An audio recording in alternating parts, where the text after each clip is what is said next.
दोस्तों एक होर वीडियो रिपोर्ट इस सीरीज़ की 6वीं ਅਤੇ आखिरी रिपोर्ट पोशाक कांड ते विवाद ਨੂੰ ਲੈ ਕੇ माफ़ी ना मंगण की जिद उत्ते अड़े हुए गुरमीत राम रहीम उन्हां दी तत्काली अकाली सरकार दे नाल अंडरस्टैंडिंग ते पंजाब दे विच साल 2015 विच होईयां बेअदबी दीयां घटनावां इह किवें जुड़दियां ने अज दी रिपोर्ट विच इस नूं स्पष्ट करांगे।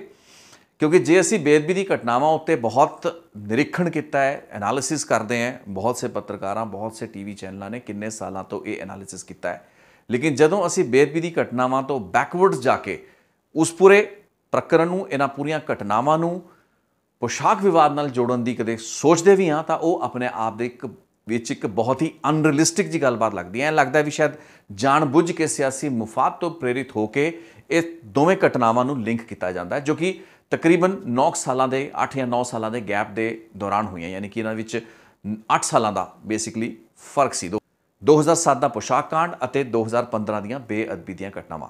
लेकिन जदों क्योंकि असी इस सीरीज़ नूं गुरमीत राम रहीम दी गतिविधियां तो 1990 तो फॉलो करते आ रहे हैं, जदों इस पूरी कथा नूं इस पूरी कहानी नूं आपां पोशाक कांड तो अगे लैके तुरते हैं तो साल 2014 तक पहुँच के वेखते हैं भी उस केस दे विच गुरमीत राम रहीम के खिलाफ FIR कैंसल करती गई सी। 2014 तो लैके 2015 यानी कि अगस्त 2014 तो लैके अक्तूबर 2015 तकरीबन 14 महीनों के विच की कुछ हो रहा सी पंजाब दे विच, उस दे विच छुपी हुई है उस तार ते उस कनैक्ट की कहानी जो कि ये दोवें घटनावां दे विच पोशाक विवाद अते बेअदबी ने घटनावां दे विच सीधे तौर पर स्थापित हुंदा होया तुसीं वेखोगे। सो होया कि अगस्त 2014 दे विच FIR कैंसल हो गई, गुरमीत राम रहीम इस केस दे विच डिस्चार्ज हो गए सन। अदालत ने उन्होंने वालों डिस्ट्रिक्ट सैशन कोर्ट ने उन्होंने इस केस दे विच डिस्चार्ज करता सी, उन्होंने खिलाफ कोई केस नहीं सी बचा। लेकिन फिर की कारण सी भी सितंबर 2015 आंदियां आंदियां उसी पोशाक कांड उत्ते एक माफ़ी, एक कथित माफ़ी जो कि माफ़ी नहीं सी बल्कि एक स्पष्टीकरण ते क्लैरिफिकेशन सी, उस संबंध में एक चिट्ठी नूं श्री अकाल तख्त साहब नूं एड्रैस करके लिखा जाता है। गुरमीत राम रहीम दे उस उत्ते हस्ताक्षर हुंदे ने। उस चिट्ठी नूं एक माफ़ी के रूप में अकाल तख्त साहब नूं भेजा जाता है तो अकाल तख्त साहब उन्होंने रातों रात माफ़ी दे दिंदा है। घटनाक्रम कुछ इस तरीके का होंदा तो इस दे पिछे का एक बहुत वड्डा कारण उही आर्थिक कारण हुंदे ने, उही दुनियावी मुफाद जिसनों कहते हैं, पैसा धन मोह माया, उही मोह माया जिस विचों कि होर लोकां नूं निकलण दी सलाह ते जिहड़ा ज्ञान सी वो गुरमीत राम रहीम दिया करता सी अपने सत्संगां दे विच। लेकिन जदों उसकी फिल्म MSG रिलीज़ होण किनारे हुंदी है 18 सितंबर 2015 नूं इसका ऑल इंडिया रिलीज़ किया जाना हुंदा है ते कीता जांदा है। पूरी देश भर दे विच ये फिल्म रिलीज़ हो जाती है। इस तो पहला भी गुरमीत राम रहीम दीयां कई होर फिल्मां रिलीज़ होईयां। तकनीकी पद्धर उत्ते फिल्म बहुत ही बेकार बनी सी, स्टोरी स्क्रीन प्ले डायलॉग इस पक्षों फिल्म दे विच कुछ भी नहीं सी। गुरमीत राम रहीम अपना ही जिसनों कहते वाह वाही खट्टन लई अपने आप में एक सुपर मैचो इमेज दुनिया दे विच भेजण दे मनोरथ दे नाल जिवें उसदियां होर पहलियां फिल्मां बणियां बनाईयां गईयां उवें ही MSG फिल्म भी तकरीबन उहो जी सी। लेकिन फिल्म उत्ते करोड़ों रुपया लाया गया सी ते उस करोड़ों रुपए की वापसी वसूली भी करनी सी ते उस उत्ते मुनाफा भी कमाना सी। सो इस फिल्म नूं रिलीज़ करना ऑल इंडिया दे विच जरूरी सी ते पंजाब जिथे कि गुरमीत राम रहीम या डेरे सच्चे सौदे का एक सोशल बायकॉट हो रखा सी साल 2007 तो लैके उस बॉयकॉट नूं तुड़वाना भी बहुत अहम होंदा जा रहा सी। क्योंकि जे बॉयकॉट नहीं टुटेगा, पंजाब सरकार जिसने कि पहलियां भी कुछ फिल्मां उत्ते पंजाब दे विच बैन लगा सी, MSG फिल्म उत्ते भी उसके जिहड़ी स्क्रीनिंग सी उस उत्ते बैन लग चुका सी। 18 सितंबर नूं जदों फिल्म रिलीज़ होंदी है तो पंजाब दे विच इस नूं रिलीज़ नहीं होण दिता जांदा क्योंकि इत्थे बैन लग चुका सी। अकाल तख्त साहब के हुक्मनामे मुताबक पंजाब दे विच गुरमीत राम रहीम या डेरे सच्चे सौदे नाल कोई भी सांझ जिहड़ी सी वो नहीं रखी जानी सी। सो इन्हां हालातां दे विच इसी दौरान फिल्म जदों बन रही हुंदी है, फिल्म रिलीज़ होण किनारे हुंदी है, उस वक्त एक अंदरले खाते एक मुहिम शुरू की गई। उस मुहिम का बहुत वड्डा हिस्सा अकाली दल की टॉप लीडरशिप हो सकती है, रही हो सकती है तो रही। इस चीज़ के बहुत से सबूत आने वाले समय के विच मिले। लेकिन 18 सितंबर नूं रिलीज़ हुई इस फिल्म तो बाद एक हफ्ते बाद क्योंकि पंजाब दे विचों गुरमीत राम रहीम ते डेरे सच्चे सौदे की लखां की गिणती दे विच जिहड़े समर्थक सन, जो डेरा के फॉलोअर सन, उन्हां वल्लों इस फिल्म नूं देखना बहुत ज़्यादा जरूरी सी।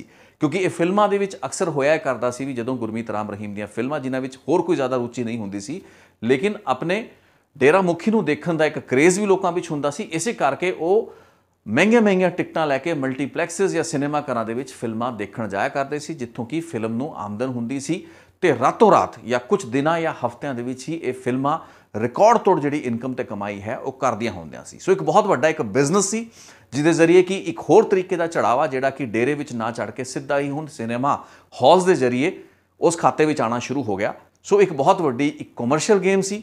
ਇਸ ਵਾਸਤੇ ਪੰਜਾਬ ਦੇ ਵਿੱਚ ਇਸ ਫਿਲਮ ਦਾ ਰਿਲੀਜ਼ ਹੋਣਾ ਬਹੁਤ ਜ਼ਰੂਰੀ ਸੀ। ਸੋ 18 ਸਤੰਬਰ ਨੂੰ ਫਿਲਮ ਆਲ ਇੰਡੀਆ ਰਿਲੀਜ਼ ਹੁੰਦੀ ਹੈ ਤੇ 24 ਸਤੰਬਰ ਨੂੰ ਇੱਕ ਐਸੀ ਕਥਿਤ ਮਾਫੀ ਜਿਹੜੀ ਹੈ ਉਹ ਸ੍ਰੀ ਅਕਾਲ ਤਖਤ ਸਾਹਿਬ ਨੂੰ ਭੇਜੀ ਜਾਂਦੀ ਹੈ ਗੁਰਮੀਤ ਰਾਮ ਰਹੀਮ ਹੋਣਾ ਵੱਲੋਂ, ਜਿਸ ਵਿੱਚ ਕਿ ਉਹ ਇੱਕ ਕਲੈਰੀਫਿਕੇਸ਼ਨ ਦਿੰਦੇ ਨੇ, ਸਪਸ਼ਟੀਕਰਨ ਦਿੰਦੇ ਨੇ ਤੇ 24 ਸਤੰਬਰ 2015 ਨੂੰ ਹੀ ਇਹ ਐਲਾਨ ਉਸੇ ਦਿਨ ਐਲਾਨ ਕਰਤਾ ਜਾਂਦਾ ਹੈ ਗਿਆਨੀ ਗੁਰਬਚਨ ਸਿੰਘ ਹੋਣਾ ਵੱਲੋਂ ਵੀ ਗੁਰਮੀਤ ਰਾਮ ਰਹੀਮ ਨੂੰ ਪੋਸ਼ਾਕ ਵਿਵਾਦ ਦੇ ਵਿੱਚ ਮਾਫੀ ਦਿੱਤੀ ਗਈ ਹੈ।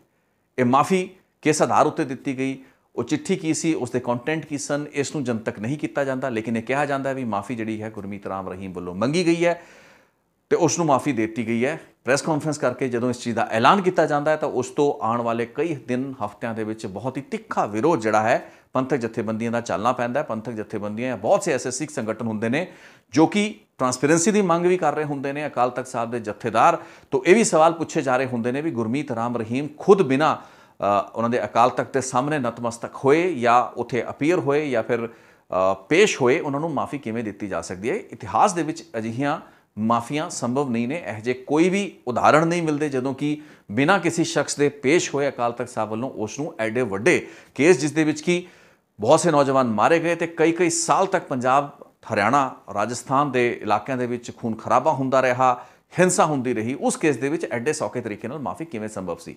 ਲੇਕਿਨ ਜੋ ਸੀ ਉਹ ਸੀ, ਪਿੱਛੇ ਦੀ ਬਹੁਤ ਸੀ ਸਿਆਸੀ ਉਧੇੜ-ਬੁਣ ਇਸ ਦੇ ਵਿੱਚ ਇਸ ਪੂਰੇ ਕਾਂਡ ਦੇ ਪਿੱਛੇ ਸੀ।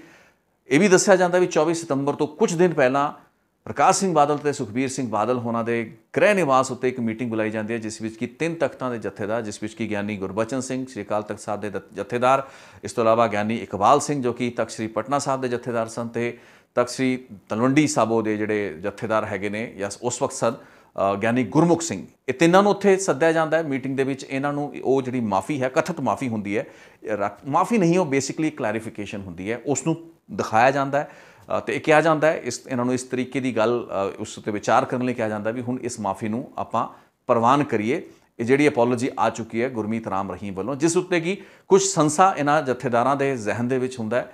ਸੋ ਇਹ ਉੱਥੇ ਕੋਈ ਵੀ ਕਮਿਟਮੈਂਟ ਦੇ ਬਗੈਰ ਉੱਥੋਂ ਆ ਜਾਂਦੇ ਨੇ ਸਾਰੇ ਦੇ ਸਾਰੇ ਜਥੇਦਾਰ। ਲੇਕਿਨ ਇਹ ਦੱਸਿਆ ਜਾਂਦਾ ਵੀ ਜਿਹੜੀ ਮਾਫੀ ਉਹਨਾਂ ਨੂੰ ਉਸ ਵਕਤ ਦਿਖਾਈ ਜਾਂਦੀ ਹੈ ਜੋ ਕਿ ਕਥਿਤ ਮਾਫੀਨਾਮਾ ਹੁੰਦਾ ਹੈ, ਉਹ ਹਿੰਦੀ ਦੇ ਵਿੱਚ ਲਿਖਿਆ ਹੁੰਦਾ ਹੈ ਤੇ ਗੁਰਮੀਤ ਰਾਮ ਰਹੀਮ ਵੱਲੋਂ ਉਹ ਜਿਹੜਾ ਮਾਫੀਨਾਮਾ ਹੈ ਉਹ ਇਹਨਾਂ ਹਲਕਿਆਂ ਤੋਂ, ਯਾਨੀ ਕਿ ਸਿਆਸੀ ਹਲਕਿਆਂ ਤੋਂ ਜਥੇਦਾਰਾਂ ਤੱਕ ਪਹੁੰਚਿਆ।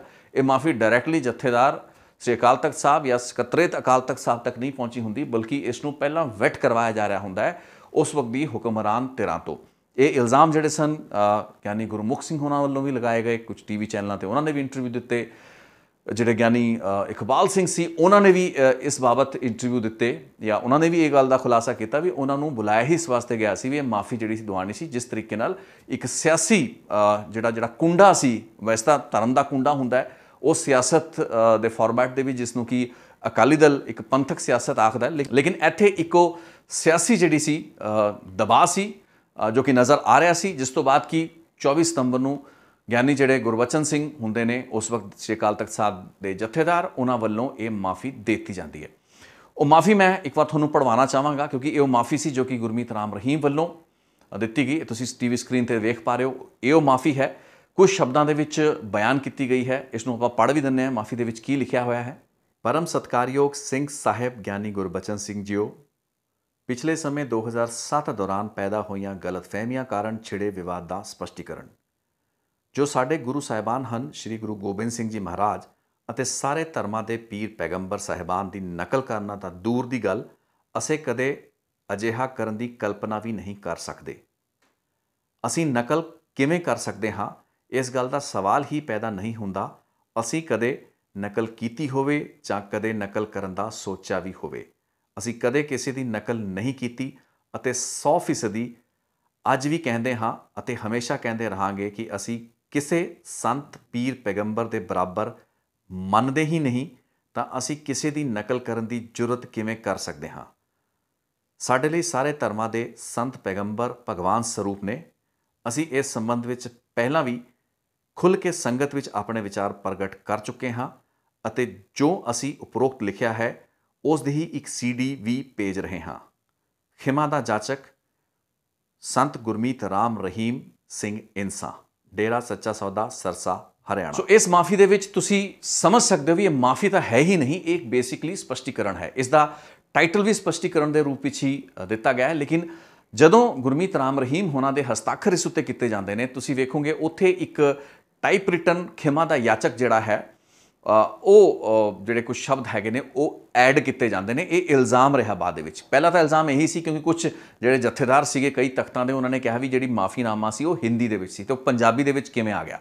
ਲੇਕਿਨ ਉਸ ਤੋਂ ਬਾਅਦ ਅਗਲਾ ਸਵਾਲ ਇਹ ਖੜਾ ਹੋਇਆ ਵੀ ਇਹ ਵਾਕਈ ਕੀ ਇਹ ਮਾਫੀਨਾਮਾ ਹੈ? ਇਸ ਦੇ ਵਿੱਚ ਤਾਂ ਇੱਕ ਸਪਸ਼ਟੀਕਰਨ ਹੈ ਤੇ ਬਾਕਾਇਦਾ ਤੁਸੀਂ ਹਰ ਲਾਈਨ ਦੇ ਵਿੱਚ ਇਹੀ ਸੁਣ ਰਹੇ ਹੋ ਵੀ ਜਿਹੜੇ ਪਿਤਾ ਜੀ ਹੈਗੇ ਨੇ ਜਾਂ ਗੁਰਮੀਤ ਰਾਮ ਰਹੀਮ ਉਹ ਐਵੇਂ ਕਰ ਹੀ ਨਹੀਂ ਸਕਦੇ, ਯਾਨੀ ਕਿ ਉਹ ਆਪਣੀ ਜਿਹੜੀ ਗਲਤੀ ਕੀਤੀ ਗਈ ਸੀ ਪੋਸ਼ਾਕ ਪਾ ਕੇ ਜਾਂ ਗੁਰੂ ਸਾਹਿਬ ਦੀ ਰੀਸ ਕਰਕੇ ਉਸ ਨੂੰ ਮੰਨ ਹੀ ਨਹੀਂ ਰਹੇ ਸੀ। ਇਸ ਸਪਸ਼ਟੀਕਰਨ ਜਿਸ ਨੂੰ ਕਿ ਅਕਾਲ ਤਖਤ ਇੰਟਰਪ੍ਰੇਟ ਕਰ ਰਿਹਾ ਸੀ ਇੱਕ ਮਾਫੀਨਾਮਾ। ਸੋ ਐਲੀਗੇਸ਼ਨ ਅਗਲਾ ਇਹ ਵੀ ਲੱਗਦਾ ਵੀ ਜਿਹੜਾ ਖਿਮਾ ਦਾ ਜਾਚਕ ਜਿਹੜਾ ਅਖੀਰ ਦੇ ਵਿੱਚ ਲਿਖਿਆ ਹੋਇਆ ਹੈ, ਜੋ ਕਿ ਸਾਈਨ ਦੇ ਬਿਲਕੁਲ ਜਿੱਥੇ ਸਿਗਨੇਚਰ ਹੈਗੇ ਨੇ ਗੁਰਮੀਤ ਰਾਮ ਰਹੀਮ ਦੇ, ਉਸ ਦੇ ਬਿਲਕੁਲ ਥੱਲੇ ਲਿਖਿਆ ਜਾਂਦਾ ਹੈ। ਸਿਗਨੇਚਰ ਆਈਡਲੀ ਖਿਮਾ ਦਾ ਜਾਚਕ ਦੇ ਥੱਲੇ ਹੋਣੇ ਚਾਹੀਦੇ ਸੀਗੇ, ਲੇਕਿਨ ਕਿਉਂਕਿ ਇਸ ਨੂੰ ਬਾਅਦ ਦੇ ਵਿੱਚ ਇਨਸਰਟ ਕੀਤਾ ਗਿਆ, ਇਸ ਪੂਰੇ ਦੇ ਪੂਰੇ ਕਲੈਰੀਫਿਕੇਸ਼ਨ ਨੋਟ ਨੂੰ, ਇੱਕ ਕਲੈਰੀਫਿਕੇਸ਼ਨ ਤੇ ਇੱਕ ਸਪਸ਼ਟੀਕਰਨ ਵਜੋਂ ਇੱਕ ਜਿਹੜੀ ਚਿੱਠੀ ਲਿਖੀ ਗਈ ਸੀ ਉਸ ਨੂੰ ਇੱਕ ਮਾਫੀਨਾਮੇ ਦੀ ਸ਼ਕਲ ਦੇਣ ਲਈ ਇਹ ਖਿਮਾ ਦਾ ਯਾਚਕ ਵਰਡ ਖਿਮਾ ਜਿਹੜਾ ਹੈ ਉਹ ਟਾਈਪ ਰਿਟਨ ਹੋਇਆ। ਕਿਤੇ ਵੀ ਚਿੱਠੀ ਦੇ ਵਿੱਚ ਖਿਮਾ, ਮਾਫੀ, ਈਵਨ ਅਫਸੋਸ ਜਿਹੜਾ ਸ਼ਬਦ ਹੈ ਉਸ ਦੀ ਵੀ ਵਰਤੋਂ ਨਹੀਂ ਕੀਤੀ ਗਈ ਹੈ। ਸੋ ਸਾਫ਼ ਤੌਰ ਨਾਲ ਇੱਕ ਤਰੀਕੇ ਨਾਲ ਵਿਛੜਨ ਵਾਲੀ ਗੱਲ ਜਿਹੜੀ ਸੀ ਉਸ ਵਕਤ ਦੀ ਸਿੱਖ ਲੀਡਰਸ਼ਿਪ ਜਿਹੜੀ ਸੀ ਨਜ਼ਰ ਆ ਰਹੀ ਸੀ। ਪੰਜਾਬ ਦੀ ਜਿਹੜੀ ਅਕਾਲੀ ਲੀਡਰਸ਼ਿਪ ਕਹਿ ਲਈਏ ਜਾਂ ਜਿਹੜੀ ਵੀ ਪੰਥਕ ਜਮਾਤਾਂ ਜਿਨ੍ਹਾਂ ਨੇ ਮਾਫੀ ਦਿੱਤੀ, ਇੱਕ ਤਰੀਕੇ ਨਾਲ ਦਿਸ ਰਿਹਾ ਸੀ ਵੀ ਇਸ ਚਿੱਠੀ ਦੇ ਵਿੱਚ ਕਿਸ ਤਰੀਕੇ ਨਾਲ ਤਰਲੋ ਮੱਛੀ ਹੋ ਰਹੀਆਂ ਸੀ ਉਸ ਵਕਤ ਦੀਆਂ ਜਿਹੜੀਆਂ ਪੰਥਕ ਸੰਗਠਨਾਂ ਉੱਤੇ ਕਾਬਜ਼ ਜਿਹੜੇ ਲੀਡਰ ਸਨ, ਕਿੰਨੇ ਤਰਲੋ ਮੱਛੀ ਹੋ ਰਹੇ ਸਨ ਗੁਰਮੀਤ ਰਾਮ ਰਹੀਮ ਨੂੰ ਮਾਫੀ ਦੇਣ ਲਈ, ਜਦੋਂ ਕਿ ਉਹ ਖੁਦ ਆਪਣੀ ਚਿੱਠੀ ਦੇ ਵਿੱਚ ਮਾਫੀ ਦਾ ਜਾਂ ਖਿਮਾ ਦਾ ਸ਼ਬਦ ਦਾ ਜ਼ਿਕਰ ਵੀ ਨਹੀਂ ਕਰ ਰਿਹਾ ਸੀ ਉਸ ਤਰੀਕੇ ਨਾਲ। ਸੋ ਇਹ ਵੀ ਸਮਝਿਆ ਜਾਂਦਾ ਵੀ ਖਿਮਾ ਦਾ ਜਾਚਕ ਸ਼ਬਦ ਜਿਹੜਾ ਜਿਸ ਨੇ ਇਨਸਰਟ ਕੀਤਾ ਗਿਆ ਉਹ ਵੀ ਕੋਈ ਸੋ ਕਾਲਡ ਬੁੱਧੀਜੀਵੀ ਸੀ, ਜਿਨ੍ਹਾਂ ਨੂੰ ਕਿ ਇਸ ਪੂਰੀ ਸਮੱਸਿਆ ਦਾ ਹੱਲ ਕੱਢਣ ਲਈ ਦਿੱਲੀ ਤੋਂ ਬੁਲਾਇਆ ਗਿਆ ਸੀ। ਉਹਨਾਂ ਦੀ ਵਿਚੌਲਗੀ ਦੇ ਨਾਲ ਇਹ ਚੀਜ਼ ਸੰਭਵ ਹੋ ਪਾਈ। ਸੋ तमाम ਵਰਜ਼ਨਸ ਹੈਗੇ ਨੇ, ਲੇਕਿਨ ਇਹ ਵਰਜ਼ਨਸ ਦੀ ਜਿਹੜੀ ਤਸਦੀਕ ਹੈ ਇਹ ਕੌਣ ਕਰੇਗਾ? ਚਿੱਠੀ ਤਾਂ ਗੁਰਮੀਤ ਰਾਮ ਰਹੀਮ ਵੱਲੋਂ ਪਰਪੋਰਟਡਲੀ ਲਿਖੀ ਜਾਂਦੀ ਦੱਸੀ ਜਾਂਦੀ ਹੈ, ਲੇਕਿਨ ਅਕਾਲ ਤਖਤ ਸਾਹਿਬ ਨੇ ਜਾਂ SGPC ਨੇ ਕਿਸੇ ਵੀ ਪਬਲਿਕ ਡੋਮੇਨ ਦੇ ਉੱਤੇ ਇਹ ਚਿੱਠੀ ਨੂੰ ਜਨਤਕ ਨਹੀਂ ਕੀਤਾ। ਇਹ ਸਭ ਤੋਂ ਵੱਡਾ ਤੇ ਸਭ ਤੋਂ ਵੱਡੀ ਕਮੀ ਮੰਨ ਲਈਏ, ਕਿਉਂਕਿ 24 ਸਤੰਬਰ ਨੂੰ ਜਦੋਂ ਇਹ ਚਿੱਠੀ ਲਿਖੀ ਜਾਂਦੀ ਹੈ ਜਾਂ ਚਿੱਠੀ ਨੂੰ ਪ੍ਰਵਾਨ ਕਰ ਲਿਆ ਜਾਂਦਾ ਸ਼੍ਰੀ ਅਕਾਲ ਤਖਤ ਸਾਹਿਬ ਵੱਲੋਂ, ਗੁਰਮੀਤ ਰਾਮ ਰਹੀਮ ਨੂੰ ਮਾਫੀ ਦੇ ਦਿੱਤੀ ਜਾਂਦੀ ਹੈ। 24 ਸਤੰਬਰ ਤੋਂ ਲੈ ਕੇ 16 ਅਕਤੂਬਰ 2015 ਤੱਕ ਤਕਰੀਬਨ 3 ਹਫ਼ਤੇ SGPC ਵੱਲੋਂ ਅਖਬਾਰਾਂ ਦੇ ਵਿੱਚ ਤਕਰੀਬਨ 90 ਲੱਖ ਰੁਪਏ ਦੇ ਇਸ਼ਤਿਹਾਰ ਦਿੱਤੇ ਗਏ ਇਸ ਚੀਜ਼ ਦਾ ਪ੍ਰਚਾਰ ਕਰਨ ਲਈ, ਇਸ ਚੀਜ਼ ਨੂੰ ਨਸ਼ਰ ਕਰਨ ਲਈ, ਇਹ ਤੱਥ ਉਜਾਗਰ ਕਰਨ ਲਈ ਵੀ ਗੁਰਮੀਤ ਰਾਮ ਰਹੀਮ ਵੱਲੋਂ ਮਾਫੀ ਮੰਗ ਲਈ ਗਈ ਹੈ, ਸੌਦਾ ਸਾਧ ਵੱਲੋਂ ਮਾਫੀ ਮੰਗ ਲਈ ਗਈ ਹੈ। ਇਸ ਚੀਜ਼ ਨੂੰ ਨਸ਼ਰ ਕਰਨ ਲਈ, ਪਬਲਿਕ ਡੋਮੇਨ ਦੇ ਵਿੱਚ ਲਿਆਉਣ ਲਈ SGPC ਆਪਣਾ ਖਰਚਾ ਕਰਦੀ ਹੈ। ਉਹ ਇਸ਼ਤਿਹਾਰ ਜਿਸ ਵਿੱਚ ਗੁਰਮੀਤ ਰਾਮ ਰਹੀਮ ਨੇ ਸ਼੍ਰੀ ਗੁਰੂ ਗੋਬਿੰਦ ਸਿੰਘ ਜੀ ਦੀ ਜਿਹੜੀ ਪੋਸ਼ਾਕ ਸੀ ਕਥਿਤ ਤੌਰ ਤੇ ਪਾ ਕੇ ਸਵਾਂਗ ਜਿਹੜਾ ਰਚਿਆ ਸੀ, ਉਸ ਦੇ ਇਸ਼ਤਿਹਾਰ ਤਾਂ ਡੇਰਾ ਸੱਚਾ ਸੌਦਾ ਜਾਂ ਫਿਰ ਉਹਨਾਂ ਦੀ ਮੈਨੇਜਮੈਂਟ ਵੱਲੋਂ ਦਿੱਤੇ ਗਏ ਹੋਣੇ, ਲੇਕਿਨ ਇਹ ਜਿਹੜੇ ਇਸ਼ਤਿਹਾਰ ਜਿਸ ਵਿੱਚ ਕਿ ਇੱਕ ਐਸਾ ਸਪਸ਼ਟੀਕਰਨ ਕਲੈਰੀਫਿਕੇਸ਼ਨ ਜੋ ਕਿ ਮਾਫੀ ਹੀ ਨਹੀਂ ਸੀ, ਉਸ ਨੂੰ ਮਾਫੀ ਦੱਸ ਕੇ ਪੰਜਾਬ ਦੀਆਂ ਅਖਬਾਰਾਂ ਦੇ ਵਿੱਚ ਲਗਾਤਾਰ ਪ੍ਰਚਾਰ ਕੀਤਾ ਗਿਆ ਤੇ SGPC ਦਾ ਲੱਖਾਂ ਰੁਪਇਆ ਬਰਬਾਦ ਕੀਤਾ ਗਿਆ। ਲੇਕਿਨ ਇਸ ਪੈਸੇ ਜਾਂ ਇਸ ਬਰਬਾਦੀ, ਇਸ ਪ੍ਰਚਾਰ ਦਾ ਕੋਈ ਫਾਇਦਾ ਨਹੀਂ ਹੋਇਆ। ਫਿਲਮ ਜਿਹੜੀ ਸੀ ਰਿਲੀਜ਼ ਹੋ ਗਈ ਹੈ ਪੰਜਾਬ ਦੇ ਵਿੱਚ, MSG ਜਿਹੜੀ ਫਿਲਮ ਹੈ ਉਸ ਨੂੰ ਰਿਲੀਜ਼ ਕਰਤਾ ਜਾਂਦਾ ਤੇ ਡੇਰੇ ਸੱਚੇ ਸੌਦੇ ਜਿਹੜੇ ਸਮਰਥਕ ਸੀ ਉਹਨਾਂ ਨੇ ਬੱਸਾਂ ਵਿੱਚ ਭਰ ਕੇ ਆਪਣੇ ਜਿਹੜੇ ਸਮਰਥਕਾਂ ਨੂੰ ਥੀਏਟਰਾਂ ਦੇ ਵਿੱਚ ਲਿਜਾਏ ਜਾਣ ਦੀ ਪੂਰੀ ਵਿਉਂਤਬੰਦੀ ਸ਼ੁਰੂ ਕਰਤੀ ਸੀ, ਲੇਕਿਨ ਵਿਰੋਧ ਸ਼ੁਰੂ ਹੋ ਗਏ। ਇਸ ਦੌਰਾਨ ਟਕਰਾਅ ਸ਼ੁਰੂ ਹੋ ਗਿਆ। ਸਿੱਖ ਜਥੇਬੰਦੀਆਂ ਨੇ ਹਜੇ ਵੀ ਇਸ ਫਿਲਮ ਦਾ ਜਿਹੜਾ ਵਿਰੋਧ ਸੀ ਉਸ ਨੂੰ ਕੰਟੀਨਿਊ ਰੱਖਿਆ। ਮਾਮਲਾ ਇੰਨਾ ਵੱਧ ਗਿਆ ਵੀ ਕਿ ਸਰਬੱਤ ਖਾਲਸਾ ਜਿਹੜਾ ਸੀ ਉਸ ਨੂੰ 10 ਨਵੰਬਰ 2015 ਦੇ ਵਿੱਚ ਬੁਲਾਉਣ ਦਾ ਪਲਾਨ ਬਣ ਗਿਆ ਤੇ ਇਸ ਬਾਰੇ ਮੀਟਿੰਗ ਰੱਖੀ ਗਈ 12 ਅਕਤੂਬਰ 2015। ਕਾਫੀ ਇੰਪੋਰਟੈਂਟ ਤਾਰੀਖ ਹੈ। 12 ਅਕਤੂਬਰ 2015 ਨੂੰ ਲੁਧਿਆਣਾ ਦੇ ਵਿੱਚ ਇੱਕ ਮੀਟਿੰਗ ਹੋਣੀ ਸੀ। ਸਰਬੱਤ ਖਾਲਸਾ ਕਿਵੇਂ ਆਰਗੇਨਾਈਜ਼ ਕੀਤਾ ਜਾਏਗਾ ਇਸ ਉੱਤੇ ਪੂਰੀ ਵਿਚਾਰ ਵਟਾਂਦਰਾ ਸਿੱਖ ਜਥੇਬੰਦੀਆਂ ਵੱਲੋਂ ਕਰਨਾ ਸੀ, ਜਿਸ ਵਿੱਚ ਕਿ ਅਕਾਲੀ ਦਲ ਦੀ ਲੀਡਰਸ਼ਿਪ ਕਿਤੇ ਵੀ ਨਹੀਂ ਸੀ, ਨਦਾਰਤ ਸੀ ਉਹ ਇਸ ਪੂਰੇ ਦੇ ਪੂਰੇ ਪ੍ਰਕਿਰਿਆ 'ਚੋਂ, ਕਿਉਂਕਿ ਉਹ ਤਾਂ ਉਸ ਹਾਕਮ ਧਿਰ ਦਾ ਹਿੱਸਾ ਸੀ ਜਿਸ ਨੇ ਕਿ ਗੁਰਮੀਤ ਰਾਮ ਰਹੀਮ ਦੀ ਮਾਫੀ ਨੂੰ ਕਾਫੀ ਹੱਦ ਤੱਕ ਸੈਟਲ ਵੀ ਕਰਵਾਇਆ ਹੋ ਸਕਦਾ ਹੈ ਤੇ ਬਾਅਦ ਦੇ ਵਿੱਚ ਸ਼੍ਰੀ ਅਕਾਲ ਤਖਤ ਸਾਹਿਬ ਦੇ ਇਨਵੋਲਵਮੈਂਟ ਦੇ ਨਾਲ ਉਸ ਨੂੰ ਮਾਫੀ ਦਿੱਤੀ ਵੀ ਹੋ ਸਕਦੀ ਹੈ। ਲੇਕਿਨ 24 ਸਤੰਬਰ ਦੀ ਇੱਕ ਹੋਰ ਘਟਨਾ ਬੜੀ ਮਹੱਤਵਪੂਰਨ ਸੀ ਜੋ ਕਿ ਬੁਰਜਵਾਰ ਸਿੰਘ ਵਾਲਾ ਅਤੇ ਬਰਗਾੜੀ ਦੇ ਉਹਨਾਂ ਪਿੰਡਾਂ ਦੇ ਵਿੱਚ ਹੋਈ।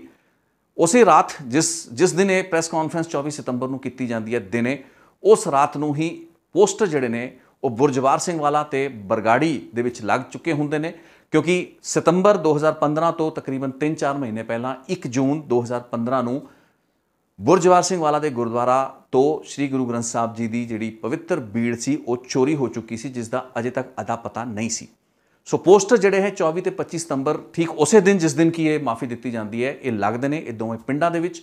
ਕੋਈ ਵੱਡਾ ਕੋਰਿਲੇਸ਼ਨ ਹੈ ਜਾਂ ਨਹੀਂ ਹੈ ਇਸ ਬਾਰੇ ਤਾਂ ਜਿਹੜੀ ਪੜਤਾਲ ਹੈ ਉਹ ਮੁਕੰਮਲ ਨਹੀਂ ਹੋ ਪਾਈ। ਲੇਕਿਨ ਇੱਕ ਫੈਕਟ ਹੈ ਵੀ ਉਹਨਾਂ ਵਿੱਚੋਂ ਇੱਕ ਥਾਂ ਤੇ ਲੱਗੇ ਪੋਸਟਰਾਂ ਦੇ ਵਿੱਚ ਲਿਖਿਆ ਜਾਂਦਾ ਵੀ ਤੁਹਾਡੇ ਗੁਰੂ ਸਾਹਿਬ ਬਰਗਾੜੀ ਵਿੱਚ ਹੈ, ਸਾਡੇ ਕਬਜ਼ੇ ਵਿੱਚ ਨੇ, ਲੱਭ ਸਕਦੇ ਹੋ ਤਾਂ ਲੱਭ ਲਓ। ਇਹ ਚੀਜ਼ 24 ਤੇ 25 ਸਤੰਬਰ ਨੂੰ ਜਿਹੜੇ ਕੇਸ ਰਜਿਸਟਰ ਹੁੰਦੇ ਨੇ ਉਸ ਦੇ ਵਿੱਚ ਬਾਕਾਇਦਾ ਦਰਜ ਕੀਤੀ ਜਾਂਦੀ ਹੈ, ਯਾਨੀ ਕਿ ਉਸ ਵਕਤ ਇੰਡੀਕੇਸ਼ਨ ਮਿਲ ਚੁੱਕੀ ਹੁੰਦੀ ਹੈ ਵੀ 1 ਜੂਨ ਦੀ ਜਿਹੜੀ ਘਟਨਾ 3-4 ਮਹੀਨੇ ਪਹਿਲਾਂ ਹੋਈ ਸੀ ਉਸ ਦੇ ਤਾਰ ਜੁੜਦੇ ਨੇ। ਉਹ ਇੱਕ ਸਾਜ਼ਿਸ਼ ਦੇ ਤਹਿਤ ਸ੍ਰੀ ਗੁਰੂ ਗ੍ਰੰਥ ਸਾਹਿਬ ਜੀ ਦੀ ਬੀੜ ਨੂੰ ਚੁੱਕਿਆ ਗਿਆ ਸੀ। ਸੋ ਇੱਕ ਕੋਰਿਲੇਸ਼ਨ ਜੁੜਦਾ ਤੇ ਇਸੇ ਦੌਰਾਨ ਇਹ ਮਾਫੀ ਹੋ ਜਾਂਦੀ ਹੈ। ਲੇਕਿਨ ਆਉਣ ਵਾਲੇ 2-3 ਹਫ਼ਤਿਆਂ ਵਿੱਚ ਵਿਰੋਧ ਇੰਨਾ ਜ਼ਿਆਦਾ ਹੁੰਦਾ ਹੈ, ਘਟਨਾਕ੍ਰਮ ਇੰਨਾ ਜ਼ਿਆਦਾ ਤੇਜ਼ੀ ਨਾਲ ਬਦਲਦਾ ਹੈ, ਕਈ ਥਾਵਾਂ ਤੇ ਟਕਰਾਅ ਦੀ ਸਥਿਤੀ ਪੈਦਾ ਹੁੰਦੀ ਹੈ। ਡੇਰੇ ਸੱਚੇ ਸੌਦੇ ਵੱਲੋਂ ਵੀ ਕਈ ਥਾਵਾਂ ਤੇ ਜਿਹੜੇ ਧਰਨੇ ਪ੍ਰਦਰਸ਼ਨ ਕੀਤੇ ਜਾਂਦੇ ਨੇ, ਇਹ ਵੀ ਇਲਜ਼ਾਮ ਬਾਅਦ ਵਿੱਚ ਲੱਗੇ ਵੀ ਉਹਨਾਂ ਦੇ ਪ੍ਰਤੀ ਪੰਜਾਬ ਪੁਲਿਸ ਬੜਾ ਨਰਮ ਰੁਖ ਅਪਣਾਉਂਦੀ ਹੈ। ਲੇਕਿਨ 12 ਅਕਤੂਬਰ 2015 ਜਿਸ ਦਿਨ ਕਿ ਲੁਧਿਆਣੇ ਦੇ ਵਿੱਚ ਪੰਥਕ ਇਕੱਠ ਹੋਣਾ ਹੁੰਦਾ, ਜਿਸ ਨੇ ਕਿ ਆਉਣ ਵਾਲੇ ਅਗਲੇ ਮਹੀਨੇ ਦੇ ਸਰਬੱਤ ਖਾਲਸਾ ਦੀ ਤਿਆਰੀ ਸੰਬੰਧੀ ਜਿਹੜੀ ਵਿਉਂਤਬੰਦੀ ਪਲਾਨਿੰਗ ਕਰਨੀ ਹੁੰਦੀ ਹੈ, ਉਸੇ ਰਾਤ 12 ਅਕਤੂਬਰ ਦੇਰ ਰਾਤ ਨੂੰ ਬਰਗਾੜੀ ਦੇ ਵਿੱਚ ਗੁਰੂ ਗ੍ਰੰਥ ਸਾਹਿਬ ਦੇ ਅੰਗਾਂ ਨੂੰ ਖੰਡਿਤ ਕੀਤਾ ਜਾਂਦਾ ਹੈ, ਕੱਟ ਕੇ ਸ੍ਰੀ ਗੁਰੂ ਗ੍ਰੰਥ ਸਾਹਿਬ ਜੀ ਦੇ ਅੰਗਾਂ ਨੂੰ ਖਲੇਰਤਾ ਜਾਂਦਾ ਹੈ। ਸੋ ਬਰਗਾੜੀ ਦਾ ਉਹ ਜਿਹੜਾ ਸੈਕਰੇਜ ਦਾ ਕੇਸ ਹੁੰਦਾ ਹੈ, ਬੇਅਦਬੀ ਦੀ ਘਟਨਾ ਹੁੰਦੀ ਹੈ, ਬਹੁਤ ਵੱਡੀ ਘਟਨਾ ਹੁੰਦੀ ਹੈ। ਹਾਲਾਂਕਿ ਇਸ ਤੋਂ ਪਹਿਲਾਂ ਦੀਆਂ ਘਟਨਾਵਾਂ ਵੀ ਬੇਅਦਬੀ ਦੀਆਂ ਘਟਨਾਵਾਂ ਸਨ, ਲੇਕਿਨ 12 ਅਕਤੂਬਰ ਨੂੰ ਠੀਕ ਉਸ ਦਿਨ ਹੁੰਦੀ ਹੈ ਜਦੋਂ ਕਿ ਦੂਜੇ ਪਾਸੇ ਲੁਧਿਆਣਾ ਦੇ ਵਿੱਚ ਪੰਥਕ ਇਕੱਠ ਹੋਣਾ ਹੁੰਦਾ ਹੈ। ਇਹ ਗੁੱਸਾ ਕਿਸ ਦਾ ਹੋ ਸਕਦਾ ਹੈ? ਇਸ ਅਪਰਾਧਿਕ ਸਾਜ਼ਿਸ਼ ਦੇ ਪਿੱਛੇ ਕੌਣ ਹੋ ਸਕਦਾ ਹੈ? ਸਵਾਲ ਇਹੀ ਪੈਦਾ ਹੁੰਦਾ ਹੈ। 24 ਸਤੰਬਰ ਤੋਂ 12 ਅਕਤੂਬਰ 2015 ਦੇ ਵਿੱਚ ਫਿਲਮ ਨੂੰ ਪੰਜਾਬ ਵਿੱਚ ਰਿਲੀਜ਼ ਨਹੀਂ ਹੋਣ ਦਿੱਤਾ ਜਾਂਦਾ। ਵਿਰੋਧ ਪ੍ਰਦਰਸ਼ਨ ਲਗਾਤਾਰ ਤੇਜ਼ ਹੁੰਦੇ ਨੇ। ਅਕਾਲ ਤਖਤ ਸਾਹਿਬ ਦੇ ਹੁਕਮਨਾਮੇ ਦੇ ਖਿਲਾਫ ਵੀ ਜਿਹੜੀ ਸਿੱਖ ਜਥੇਬੰਦੀਆਂ ਇਕੱਠਾ ਹੋ ਚੁੱਕੀਆਂ ਹੁੰਦੀਆਂ ਨੇ, ਟਕਰਾਅ ਦੀ ਸਥਿਤੀ ਪੈਦਾ ਹੋਈ ਹੁੰਦੀ ਹੈ ਤੇ ਉਸੇ ਦੌਰਾਨ ਬਰਗਾੜੀ ਦੀ ਉਹ ਵੱਡੀ ਘਟਨਾ ਘਟਦੀ ਹੈ। ਸੋ ਇੱਕ ਪੂਰਾ ਲਿੰਕ ਜਿਹੜਾ ਹੈ ਉਹ ਐਸਟੈਬਲਿਸ਼ ਹੁੰਦਾ ਹੈ। ਪੋਸ਼ਾਕ ਕਾਂਡ, ਪੋਸ਼ਾਕ ਵਿਵਾਦ, ਗੁਰੂ ਗੋਬਿੰਦ ਸਿੰਘ ਜੀ ਦੀ ਰੀਸ ਕਰਨਾ, ਉਸ ਤੋਂ ਬਾਅਦ ਪੰਜਾਬ ਦੇ ਵਿੱਚ ਹਿੰਸਾ ਦਾ ਕਈ ਸਾਲ ਜਿਹੜਾ ਨਾ ਚੱਲਿਆ। ਸਿਆਸੀ ਮਫਾਦ ਜਿਨ੍ਹਾਂ ਦਾ ਜ਼ਿਕਰ ਮੈਂ ਪਿਛਲੀਆਂ 2 ਰਿਪੋਰਟਾਂ ਵਿੱਚ ਕੀਤਾ ਹੈ। 3 ਇਲੈਕਸ਼ਨ ਆ ਚੁੱਕੇ ਹੁੰਦੇ ਨੇ, 2 ਪਾਰਲੀਮੈਂਟ ਦੇ 1 ਵਿਧਾਨ ਸਭਾ ਦਾ ਵਿੱਚ, ਉਸ ਦੇ ਵਿੱਚ ਗੇਨ ਕਿਸ ਪਾਰਟੀ ਨੂੰ ਹੋਇਆ, ਇਹ ਸਾਰੀਆਂ ਚੀਜ਼ਾਂ ਮੈਂ ਰਿਪੋਰਟ ਦੇ ਵਿੱਚ ਜ਼ਿਕਰ ਕਰ ਚੁੱਕਾ ਹਾਂ। FIR ਕੈਂਸਲ ਕਰਤੀ ਜਾਂਦੀ ਹੈ ਚੋਣਾਂ ਤੋਂ 5 ਦਿਨ ਪਹਿਲਾਂ। 2 ਸਾਲ ਬਾਅਦ ਅਦਾਲਤ FIR ਜਿਹੜੀ ਹੈਗੀ ਹੈ ਉਸ ਨੂੰ ਐਕਸੈਪਟ ਕਰ ਲੈਂਦੀ ਹੈ, ਕੈਂਸਲੇਸ਼ਨ ਨੂੰ ਐਕਸੈਪਟ ਕਰ ਲੈਂਦੀ ਹੈ। ਫਿਲਮ ਰਿਲੀਜ਼ ਆ ਜਾਂਦੀ ਹੈ। ਫਿਲਮ ਰਿਲੀਜ਼ ਤੋਂ 1 ਹਫ਼ਤਾ ਬਾਅਦ ਮਾਫੀ ਜਿਹੜੀ ਹੈ ਗੁਰਮੀਤ ਰਾਮ ਰਹੀਮ ਨੂੰ ਦਿੱਤੀ ਜਾਂਦੀ ਹੈ। ਇਹ ਸਾਰੀਆਂ ਚੀਜ਼ਾਂ ਤੇ ਇਸ ਮਾਫੀ ਦਿੱਤੇ ਜਾਣ ਤੋਂ ਬਾਅਦ ਹੋ ਹੱਲਾ ਹੁੰਦਾ, ਟਕਰਾਅ ਹੁੰਦਾ ਤੇ ਸ੍ਰੀ ਗੁਰੂ ਗ੍ਰੰਥ ਸਾਹਿਬ ਜੀ ਦੇ ਜਿਹੜੇ ਪਵਿੱਤਰ ਬੀੜ ਹੁੰਦੀ ਹੈ ਉਸ ਨੂੰ ਖੰਡਿਤ ਕਰਕੇ ਅੰਗ ਖਲੇਰਤੇ ਜਾਂਦੇ ਨੇ, ਬੇਅਦਬੀ ਕਰਤੀ ਜਾਂਦੀ ਹੈ। ਸੋ ਇਹ ਲਿੰਕ ਕਿਵੇਂ ਨਹੀਂ ਜੁੜਦਾ, ਇਹ ਸਮਝ ਤੋਂ ਪਰੇ ਹੈ। ਬਹੁਤ ਸੇ ਲੋਕ ਮੰਨਦੇ ਸਮਝਦੇ ਨੇ ਵੀ ਸਿਆਸਤ ਕੀਤੀ ਜਾਂਦੀ ਹੈ ਜਦੋਂ ਬੇਅਦਬੀ ਦੇ ਕੇਸ ਨੂੰ ਗੁਰਮੀਤ ਰਾਮ ਰਹੀਮ ਜਾਂ ਫਿਰ ਉਸ ਪੋਸ਼ਾਕ ਵਿਵਾਦ ਜਾਂ ਕਾਂਡ ਦੇ ਨਾਲ ਜੋੜ ਕੇ ਵੇਖਿਆ ਜਾਂਦਾ ਹੈ। ਸੋ ਉਹਦੇ 'ਚ ਕੋਈ ਸਿਆਸਤ ਨਹੀਂ ਹੈ। ਜੇ ਤੁਸੀਂ ਸੀਰੀਜ਼ ਦੀ ਸੀਕੁਐਂਸ਼ੀਅਲੀ ਲੜੀ ਦੇ ਵਿੱਚ ਚੀਜ਼ਾਂ ਨੂੰ ਵੇਖੋ ਤਾਂ ਚੀਜ਼ਾਂ ਦੁੱਧ ਦਾ ਦੁੱਧ ਤੇ ਪਾਣੀ ਦਾ ਪਾਣੀ ਸਾਹਮਣੇ ਤੁਹਾਡੇ ਨਜ਼ਰ ਆ ਰਿਹਾ। ਠੀਕ ਹੈ, ਮੇਬੀ ਆਪਾਂ ਕੁਝ ਚੀਜ਼ਾਂ ਜ਼ਿਆਦਾ ਰੀਡ ਕਰਨ ਦੀ ਕੋਸ਼ਿਸ਼ ਵੀ ਕਰ ਰਹੇ ਹੋ ਸਕਦੇ ਹਾਂ, ਕਿਉਂਕਿ ਸਾਡਾ ਜਿਹੜਾ ਮਾਈਂਡ ਹੈ, ਹਿਊਮਨ ਮਾਈਂਡ, ਹਮੇਸ਼ਾ ਇੱਕ ਕੌਨਸਪੀਰੇਸੀ ਥਿਊਰੀ ਨੂੰ ਬਹੁਤ ਛੇਤੀ ਫੜਦਾ ਹੈ। ਇਹ ਵੀ ਸੰਭਾਵਨਾ ਹੈ। ਲੇਕਿਨ ਇਸ ਕੇਸ ਦੇ ਵਿੱਚ ਜੋ ਕੁਝ ਹੋ ਰਿਹਾ, ਜੋ ਵੀ ਮੈਂ ਤੁਹਾਨੂੰ ਚੀਜ਼ਾਂ ਦੱਸ ਰਿਹਾ, ਇਹ ਸਾਰੀਆਂ ਫੈਕਟਸ ਉੱਤੇ ਬੇਸਡ ਹੈਗੀਆਂ ਨੇ। ਸੋ ਬੇਅਦਬੀਆਂ ਦੀ ਇੱਕ ਬੜੀ ਵੱਡੀ ਇੱਕ ਰੂਪ ਰੇਖਾ ਜਿਹੜੀ ਸੀ, ਜਾਂ ਇੱਕ ਬੇਅਦਬੀ ਦੀਆਂ ਘਟਨਾਵਾਂ ਦਾ ਇੱਕ ਜਿਹੜਾ ਪੂਰਾ ਆਧਾਰ ਸੀ ਉਹ ਮੌਜੂਦ ਸੀ। ਉਹਨਾਂ ਹਾਲਾਤਾਂ ਵਿੱਚ ਬੇਅਦਬੀ ਦੀ ਘਟਨਾਵਾਂ ਦੇ ਪਿੱਛੇ ਕਿਹੜੇ ਸ਼ਰਾਰਤੀ ਅੰਸਰ ਹੋ ਸਕਦੇ ਨੇ, ਉਹ ਕਿਸ ਗੁੱਟ ਦੇ ਨਾਲ ਜੁੜੇ ਹੋਏ ਹੋ ਸਕਦੇ ਨੇ, ਉਹ ਕੀ ਡੇਰੇ ਸੱਚੇ ਸੌਦੇ ਦੇ ਕੁਝ ਪੈਸ਼ਨੇਟ ਲੋਕ ਸੀ ਜਿਨ੍ਹਾਂ ਨੂੰ ਗੁੱਸਾ ਆ ਰਿਹਾ ਸੀ ਵੀ ਸ੍ਰੀ ਅਕਾਲ ਤਖਤ ਸਾਹਿਬ ਵੱਲੋਂ ਮਾਫੀ ਦੇਣ ਦੇ ਬਾਅਦ ਵੀ ਫਿਲਮ ਨੂੰ ਰਿਲੀਜ਼ ਨਹੀਂ ਹੋਣ ਦਿੱਤਾ ਜਾ ਰਿਹਾ। ਇਹ ਕਿਹੋ ਜਿਹੀ ਧੱਕਾਸ਼ਾਹੀ ਹੈ ਕਿ ਇਹ ਗੱਲਬਾਤ ਸੀ ਜਿਸ ਦੇ ਚੱਲਦਿਆਂ 12 ਅਕਤੂਬਰ ਨੂੰ ਬੇਅਦਬੀ ਕੀਤੀ ਗਈ। ਇਹ ਸਾਰੀਆਂ ਗੱਲਾਂ ਬਾਤਾਂ ਸੀ। ਬਹਰਹਾਲ 12 ਅਕਤੂਬਰ ਤੋਂ ਬਾਅਦ 13 ਅਕਤੂਬਰ ਨੂੰ ਕੋਟਕਪੂਰਾ ਦੇ ਚੌਂਕ ਵਿੱਚ ਪੂਰਾ ਦਾ ਪੂਰਾ ਜਿਹੜਾ ਜਮਾਵੜਾ ਇਕੱਠਾ ਹੋ ਜਾਂਦਾ ਹੈ। ਸੈਂਕੜਾ ਲੋਕ, ਹਜ਼ਾਰਾਂ ਉੱਥੇ ਇਕੱਠੇ ਹੋ ਜਾਂਦੇ ਨੇ। ਪੰਥਕ ਧਿਰਾਂ ਉੱਥੇ ਧਰਨੇ ਤੇ ਬਹਿ ਜਾਂਦੀਆਂ ਨੇ। ਮਾਮਲਾ ਤੇ ਬੇਅਦਬੀ ਦੀ ਘਟਨਾ ਬਹੁਤ ਵੱਡੀ ਹੁੰਦੀ ਹੈ। 1 ਜੂਨ ਤੋਂ ਪੰਜਾਬ ਦੀ ਅਕਾਲੀ ਸਰਕਾਰ ਨੇ ਇਸ ਨੂੰ ਇਗਨੋਰ ਕੀਤਾ ਹੁੰਦਾ, ਲੇਕਿਨ 12 ਅਕਤੂਬਰ ਤੋਂ ਬਾਅਦ ਇਸ ਨੂੰ ਇਗਨੋਰ ਕਰਨਾ ਸੌਖਾ ਨਹੀਂ ਹੁੰਦਾ। 14 ਅਕਤੂਬਰ ਦੀ ਸਵੇਰ ਤੜਕੇ ਕੋਟਕਪੂਰਾ ਘਟਨਾ ਹੋ ਜਾਂਦੀ ਹੈ। ਫਾਇਰਿੰਗ ਉੱਥੇ ਕਰਤੀ ਜਾਂਦੀ ਹੈ, ਹਿੰਸਾ ਹੁੰਦੀ ਹੈ ਤੇ ਬਾਅਦ ਦੇ ਵਿੱਚ ਕੁਝ ਕਿਲੋਮੀਟਰ ਦੂਰ ਬਹਿਬਲ ਕਲਾਂ ਦੇ ਵਿੱਚ ਗੋਲੀ ਚੱਲ ਜਾਂਦੀ ਹੈ।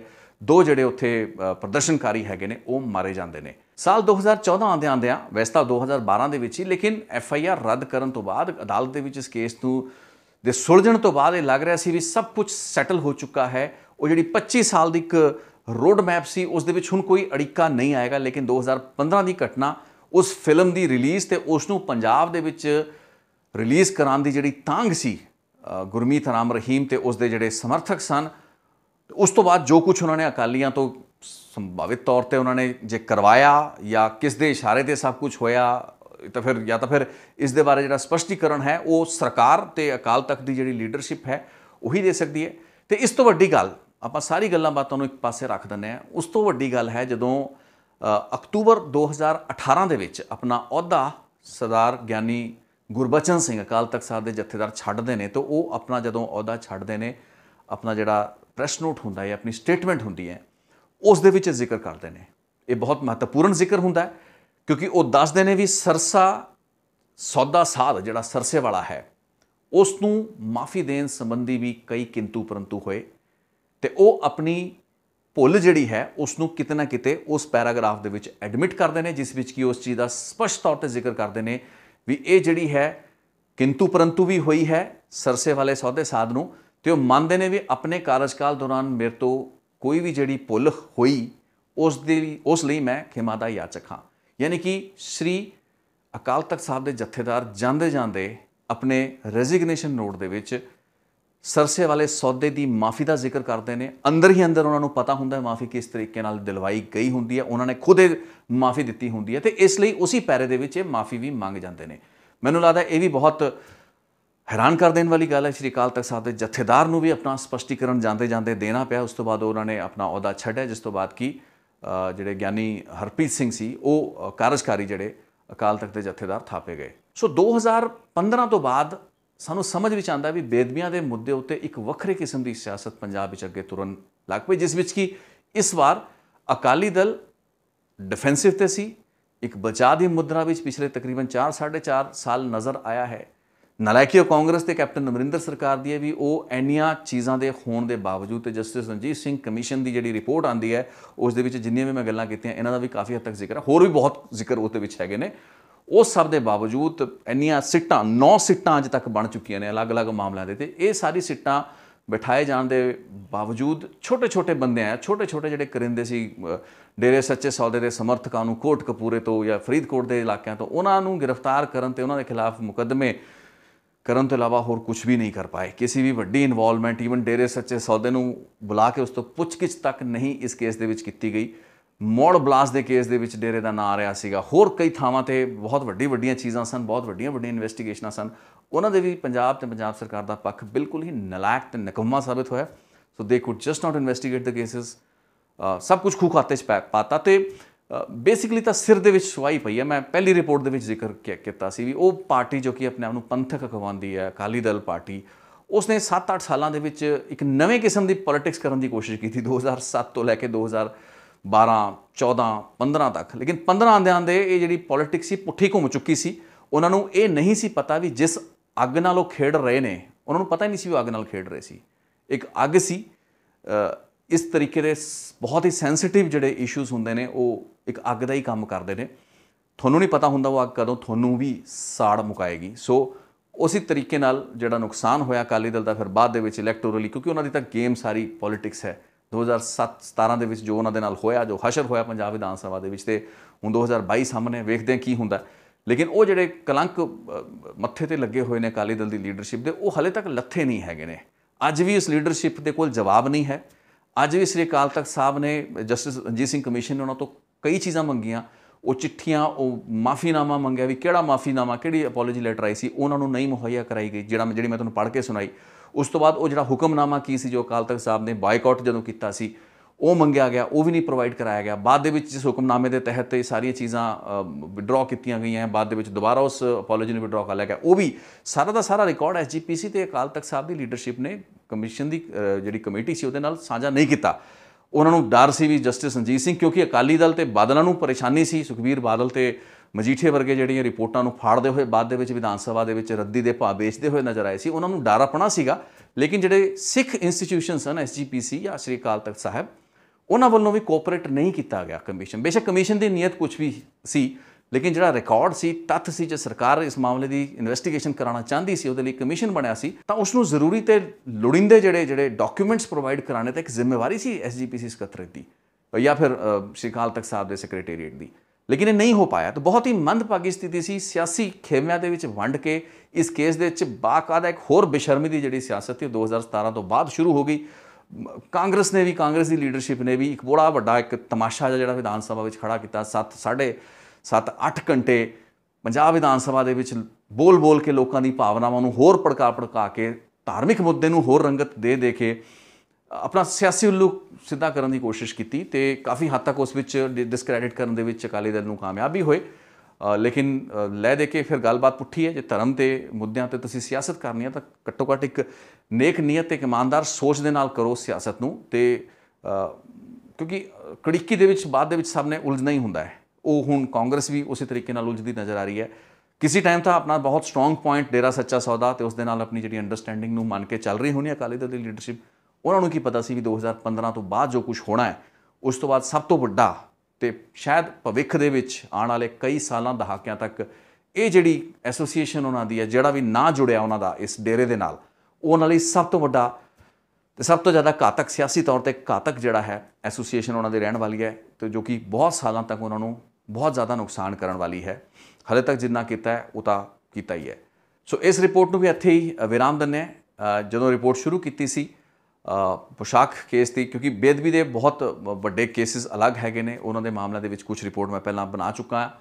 कुछ रिपोर्ट होर भी कदे फ्यूचर मौका सबब बनेगा तो बनावांगे, कोई नवे तत्थ होणगे तो लैके आवांगे। लेकिन फिलहाल विराम दिंदे इस रिपोर्ट नूं भी ते इस सीरीज़ नूं भी। तो उम्मीद करांगे भी तुसी इस सीरीज़ नूं एक पॉजिटिव लाइट दे विच वेखो। व्यक्तिगत तौर पर मैं किसी भी डेरे या किसी भी संप्रदा, किसी भी धार्मिक पक्ष संगठन या कोई भी फिरका होवे, धर्म होवे, उस दे जिहड़े जिन्ने भी समर्थक या अनुयायी हुंदे ने उन्हां नूं धार्मिक आज़ादी होनी चाहिए है। किसी उत्ते कोई रोक अंकुश नहीं लगना चाहिए। डेरा सच्चा सौदा भी उही एक संगठन है। सो इस दे भी जिहड़े भी पैरोकार रहे हैगे ने या जिहड़े भी इस दे लोग समर्थक रहे हैगे ने, उन्हां नूं भी हक है अपने फेथ नूं एक्सरसाइज करन दा। उहदे विच किसी नूं उत्ते अंकुश लाना ही नहीं चाहिए। लेकिन हुण तक जे आपां नूं इह समझ नहीं आया भी जिन्ने भी ये प्रतिबंध लगे या वो लोगों नूं खराब किया गया, उन्हां दी नाम चर्चा घरां दे विच या केंद्रां दे विच खलल पैदा किया गया, उहदे पिछे एक बहुत वड्डी सियासत सी। ते हुण तां सारी बेनकाब हो चुकी है। जे तुसीं पिछले 3-4 एपीसोड ध्यान नाल वेखे हैगे ने ते ज़्यादा संसा नहीं तो पोलीटिशियनस दे मगर ना लगिए। धार्मिक मुद्दों नूं धार्मिक जथेबंदियां तक ही सीमित रहिंदी है। तो उन्हां दे पिछे भी मफाद स्टडी करने बहुत ज़्यादा जरूरी ने। किसी की अथॉरिटी नूं चैलेंज करने का कोई मकसद या कदे भी कोई इरादा नहीं होना चाहिए, लेकिन तर्क लभना पैना है, लॉजिक लभना पैना है। वड्डे वड्डे जिहड़ी जथेबंदियां संगठन है, जे वो भी इस तरीके के फरमान जारी करते हैं तो सानू उहदे विच भी किते ना किते लॉजिक लभण की कोशिश करनी चाहिए। तो बेहतर ही होएगा भी अपने संस्थानां नूं होर मजबूत रखण लई इस तरीके के वड्डे अदारे या वड्डी जिहड़ी इंस्टीट्यूशनस हैगे ने, SGPC वर्गे, श्री अकाल तख्त साहब वर्गे, उही अपने जिहड़े फैसले लैंदे ने, उन्हां दे विच दा लॉजिक, उन्हां दे विच दी जिहड़ी मैरिट हैगी है उसनूं खुद निखार के ते तराश के लोगों के सामने रखन, ताकि कोई संसा ही पंथ दे या जिहड़ी संगत है उस दे मनां विच ना रहे, लोगों नूं भी समझ आवे। ते जिहड़ी पूरी महानता हैगी है इस पूरे कॉन्सैप्ट दी, श्री अकाल तख्त साहब की सुप्रमेसी दी, ये उवें दी उवें बरकरार रहे। इस उत्ते संसा या किंतु परंतु करन वाला कोई भी खड़ा ना होए, कोई भी पैदा ना होवे। इसका काफ़ी हद तक जिहड़ा जिम्मा है वो इंस्टीट्यूशनस नूं चलाउण वाले लोगों या उन्हां जथेबंदियां ते है, जो कि काफ़ी हद तक इन्हां दे जिहड़े डे टू डे अफेयर्स या एडमिनिस्ट्रेटिव इलैक्शन रिलेटेड या फैसले या सिलैक्शन किवें करनी श्री अकाल तख्त साहब दे जथेदार साहब दी, उन्हां उत्ते फैसले लैंदियां ने। इस दे नाल ही विराम दिंदे हां इस रिपोर्ट नूं भी, इस सीरीज़ नूं भी। रितेश लखिया अनप्लग नाल बने रहो, वेखदे रहो वीडियोज़ ते सानू समर्थन दिंदे रहो। आने वाले दिनों में कुछ होर रिपोर्ट्स लैके हाज़र होवांगा। बहुत बहुत धन्यवाद।